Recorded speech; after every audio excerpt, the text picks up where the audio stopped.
So this is second helmet no, na nabili natin dito sa mga Moto Changge. So this is Royal. Yan, Royal helmet. So di ko alam siya gawa. Vietnam ata siya gawa. So ayan no. Ganda ng box. Ang liit ng box niya actually no. So nabili natin to ng around 5,100. Kasi may bumili pa kami ng extra visor niya, which cost around 700 ata or 600 something. Ayan. Simple na ng laman niya. Then yung dust bag niya no, nakahiwalay. Ang ganda ng dust bag niya. String bag siya actually, di ba? Sabi na natin yan.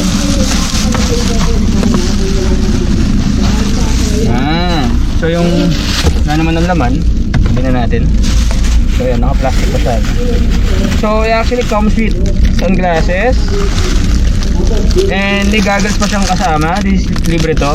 Then cleaning kit no, para sa helmet at sa visor. So ito, libre to. And then may libre din siyang kick visor no, parang sombrero siya. Wow! So this is the helmet. So ito yung extra visor na binili namin. Nasa around 650 ata or 700. So ayan. Ganda, very classic no. So sabi nila yung design na to is mukhang ibon. Sabi nila, very cute, di ba? Ayan yung padding niya sa loob, removable siya. Yan, very premium yung leather, ang ganda. Ang ganda niya, suede siya, ang sarap sa mukha. Sarap niya suotin. Yan. Ganda, very classic, di ba? Very minimalist lang talaga siya. Tapos chrome. Ang ganda lang kasi ng visor nito napili namin kasi pag yung chrome niya na-highlight siya, nakikita niyo ba? Ang ganda, di ba? Gumawa siya lalong classic.